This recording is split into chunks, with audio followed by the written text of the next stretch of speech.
कुत्ता रोते हुए, माँ तू इतनी जल्दी मुझे छोड़कर चली गई हो, अब मुझे कौन दूध पिलाएगा, कौन मेरा ख्याल रखेगा। टॉमी अभी बिल्कुल छोटा था और इसकी माँ बीमार होने की वजह से मर जाती है। वो छोटा ज़रूर होता है लेकिन समझदार होता है। वो अपनी माँ की लाश को लेकर एक गड्ढे में दफना देता है और माँ को दफनाने के बाद टॉमी जंगल की तरफ निकल जाता है। वहाँ पर वो देखता है कि एक शेरनी सोई होती है। वो कभी इसकी पीठ के ऊपर चढ़ जाता है और कभी इसकी दुम के साथ खेलने लग जाता है। थोड़ी देर बाद शेरनी की आंख खुल जाती है और वो ज़ोर ज़ोर से दहाड़ने लग जाती है और कहती है, ठीक है, ज़्यादा रोने धोने की ज़रूरत नहीं है।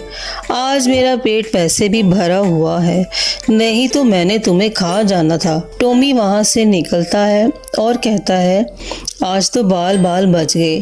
वो भूख की वजह से थक कर एक दरख्त के नीचे बैठकर रोने लग जाता है। तो एक चिड़िया उससे पूछती है, तुम क्यों रो रहे हो? तो टॉमी कहता है कि मुझे भूख लगी है, मैंने दूध पीना है। तो इस पर चिड़िया कहती है कि इस जंगल में तुमको दूध कहाँ से मिलेगा?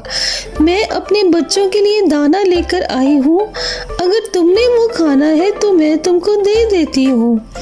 इस पर चिड़िया जो अपने बच्चों के लिए दाना लेकर आई थी, इसमें से टॉमी को खाना खिला देती है। तो टॉमी खाना खाकर चिड़िया और उसके बच्चों के साथ रहना शुरू कर देता है। उधर जंगल में शिकारी आते हैं और शेरनी को पकड़ने के लिए जाल बिछाते हैं। जैसे ही शेरनी इधर से गुजरती है तो वो जाल में फंस जाती है। एक शिकारी कहता है कि ये फंस गई है, अब हम गाड़ी लेकर आते हैं और इसको लेकर जाते हैं। जैसे ही शिकारी गाड़ी लेने के लिए शहर की तरफ जाते हैं, इतनी ही देर में टॉमी चिड़िया के साथ वहाँ से गुजरता है और देखता है कि शेरनी जाल के अंदर फंसी हुई है। शेरनी को कैद के अंदर देखकर टॉमी कहता है कि मैं इसको बचाऊंगा।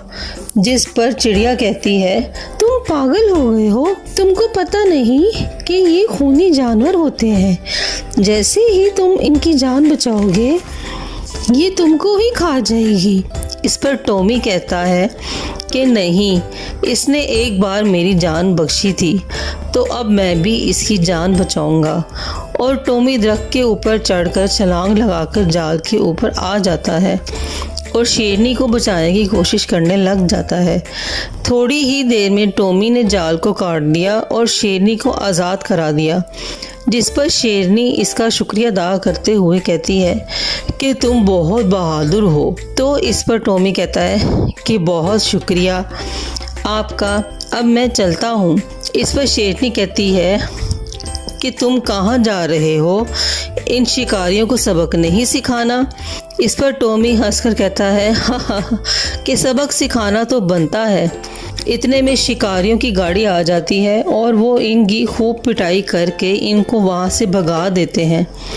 इसके बाद शेरनी ने टॉमी को अपना बेटा बना लिया और वो दोनों ही हंसी खुशी जंगल में रहना शुरू कर देते हैं। मज़ीद कहानियाँ देखने के लिए हमारे चैनल को ज़रूर सब्सक्राइब करें। शुक्रिया।